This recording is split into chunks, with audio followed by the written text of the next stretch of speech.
টেষ্টত পাছ কৰিবই লাগিব, যেনে তেনে পাছ কৰাই দিয়ে, আমি নাজানো, আমাৰ পাৰ্চেণ্টেজ বাঢ়িব। আৰু সেইকাৰণে আজি 70% শিক্ষিত মানুহ, বেকাৰ কিমান, নিবনুৱা কিমান, লাখ লাখ নিবনুৱা। আৰু 97.5% শিক্ষিত মানুহ আছিলে, কোনো বেকাৰ নাছিল। খেতিও কৰিব শিকিছিল, মাটিৰ বাচনো বনাব শিকিছিলে, কাঁহ পিতলৰ বাচনো বনাব শিকিছিল, ফিজিক্সৰো আলোচনা কৰিছিল, এষ্ট্ৰনমিও আলোচনা। সেইকাৰণে বেকাৰ কোনো নাছিল। এয়া আছিলে আমাৰ গুৰুকুল শিক্ষা ব্যৱস্থা। আৰু এই যেতিয়া গুৰুকুল শিক্ষা ব্যৱস্থা আছিলে, ব্ৰিটিছে বেন লগাই দিলে, সমাজকে ডেড লেংগুৱেজ কৰি দিলে, গোটেই গুৰুকুলৰ ওপৰত বেন লগাই দিলে, ইংৰাজী শিক্ষা ব্যৱস্থা আনিলে। 1835 চনত ইংৰাজী শিক্ষা ব্যৱস্থাৰ জৰিয়তে আমাক সকলোৱে কি বনাই দিলে, চাকৰ বনাই দিলে। চাকৰি কৰা মানে চাকৰ, সব চাকৰ বনায়, সব কেৰাণী বনায়। সেইকাৰণে আমাৰ এই গুৰুকুল শিক্ষা ব্যৱস্থা আছিলে, এই গুৰুকুল শিক্ষা ব্যৱস্থাত আমাৰ অসমৰ ছাত্ৰ আছিলে। মোৰ প্ৰশ্ন হ'ল, ভাস্কৰ বৰ্মা যেতিয়া কামৰূপৰ ৰজা আছিলে 600 পৰা 650 খ্ৰীষ্টাব্দে, সেই সময়ত নালন্দা ইউনিভাৰ্চিটিৰ নালন্দা বিশ্ববিদ্যালয়ত হিউৱেন চাং পঢ়িবলৈ আহিছিল।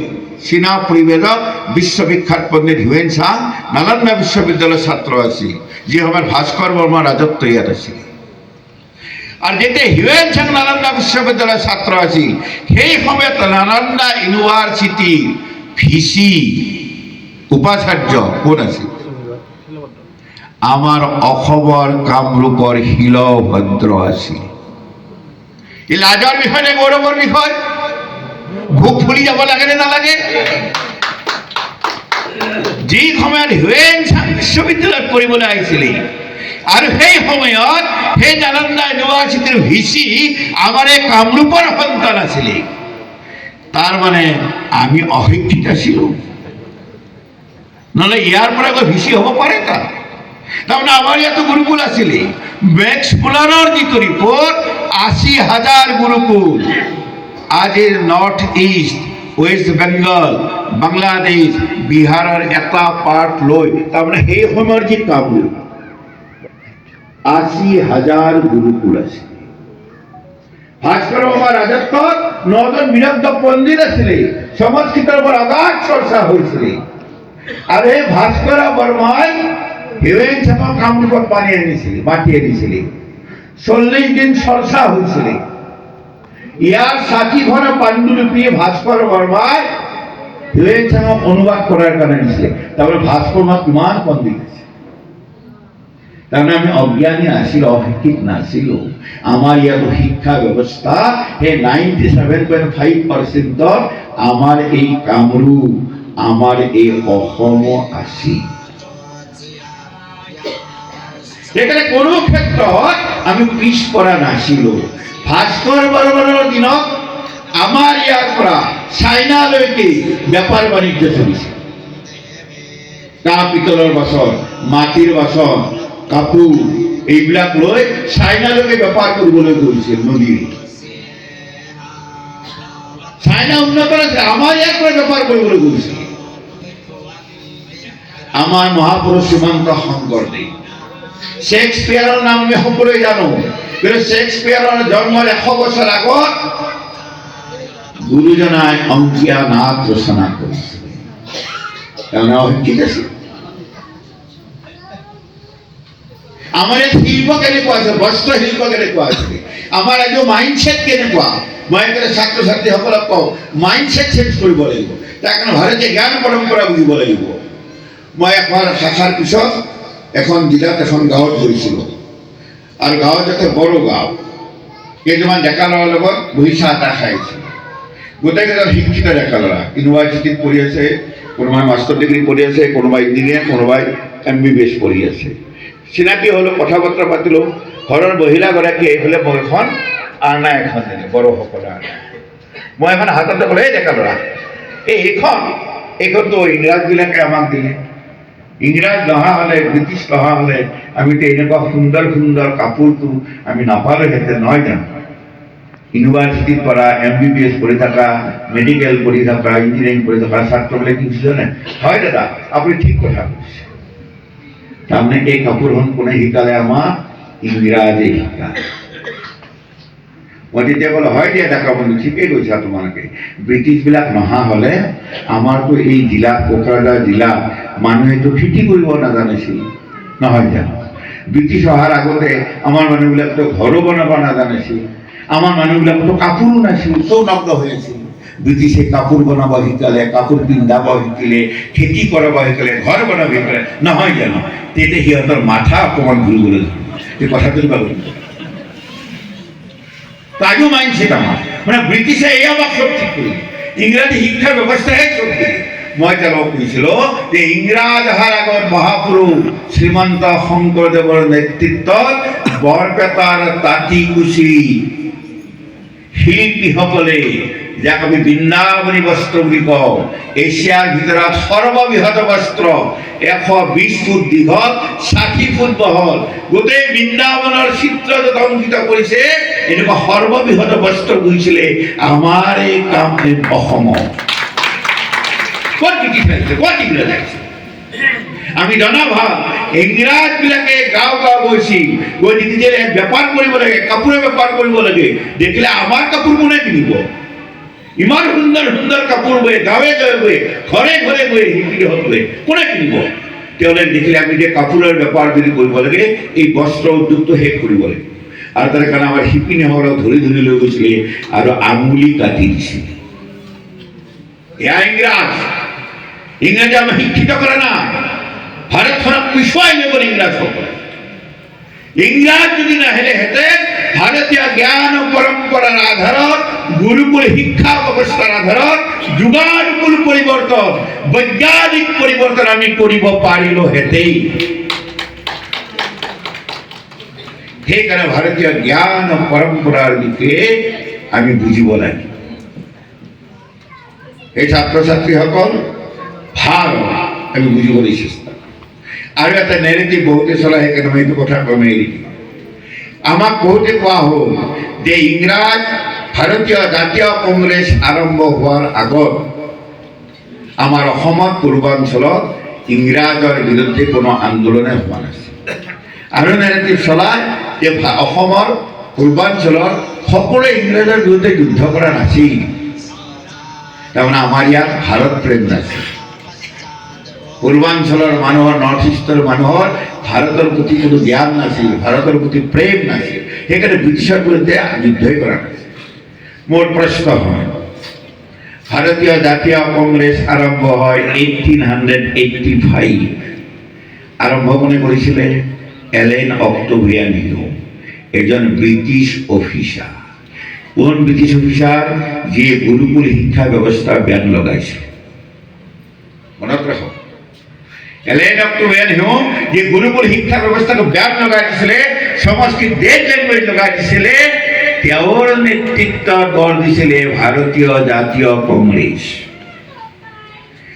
1885 আগত আমাৰ ইয়াত কোনো আন্দোলন হোৱা নাছিল আমাৰ গোৱালপাৰা জিলাত এজন জমিদাৰ আছিলে সেই জমিদাৰজনৰ নাম হ'ল ৰণৰাম চৌধুৰী ৰণৰাম চৌধুৰীয়ে 1775 পৰা 1790 লৈকে 500 গেৰিলা বাহিনী প্ৰস্তুত কৰি ব্ৰিটিছক থকা হৰকা কৰি দিছিল এতিয়া ক'ত 1885 আৰু তাৰ 100 বছৰতকৈ আগত 1775 ঠ্যাং ঠাকৰে এগৰাকী বড়ো মহিলা এছিয়াৰ প্ৰথম টেক্স কালেক্টৰ কৰা বড়ো মহিলা আৰু এই বড়ো মহিলাই 1790 পৰা ব্ৰিটিছৰ বিৰুদ্ধে আন্দোলন কৰিছে গেৰিলা বাহিনী প্ৰস্তুত আমাৰ কুমধৰ্প 1822 যুদ্ধ কৰিছিল মই যি কৈ আছো 1885 আগত তিলক সিং খাচী পাহাৰত 10,000 সৈন্যৰে ব্ৰিটিছক ধৰাশায়ী কৰি দিছিলে এতিয়া 1835 গাৰো পাহাৰত 93 1872 ফাঁসি দিছিলে, ঠগা চাকমা 1872, কিয়াম নংমা 1862, আমাৰ ফুলগুৰি ধাবা 1861, অৰুণাচলত আদি কওঁ চিংফু কওঁ গোটেইবিলাকে বিদ্ৰোহ কৰিছিলে। এই গোটেইবিলাক বিদ্ৰোহ 1830 পৰা 1885লৈকে, অৰ্থাৎ ব্ৰিটিছ অহাৰ সময়ত ব্ৰিটিছৰ বিৰুদ্ধে আমাৰ এই অসমত, আমাৰ এই পূৰ্বাঞ্চলতো ভাৰতীয় জাতীয় কংগ্ৰেছ আৰম্ভ হোৱাৰ বহুত বছৰ আগতেই সহস্ৰ বিপ্লৱ আমাৰ ইয়াৰবিলাকে কৰিছিল। অৰ্থাৎ মই এইকাৰণে কৈছো, আমাৰ পূৰ্বপুৰুষসকলৰ ভাৰত ভক্তি, ভাৰত প্ৰেম, দেশ প্ৰেম ইয়াত নাছিল এনেকুৱা ভুল। সকলোৱে মিলি এই ভাৰতক বিশ্বগুৰু বনোৱাৰ সেই সময়ত ভাৰতীয় জাতীয় কংগ্ৰেছ আৰম্ভ হোৱাৰ আগলৈকে ভাৰতত যিমান আন্দোলন চলিছিলে সেই আটাইবিলাক আন্দোলন স্বতন্ত্ৰ আন্দোলন আছে, স্বদেশী আন্দোলন আছিল, স্বধৰ্ম, স্বসংস্কৃতি, স্বভাষা ৰক্ষাৰ কাৰণে আন্দোলন আছে। পৰৱৰ্তী সময় চব দায়ভাৰ। সেইকাৰণে ছাত্ৰ ছাত্ৰীসকল ভাৰত কি বুজিবলৈ চেষ্টা কৰিব। ভাৰত ইয়াৰ স্বভাৱ,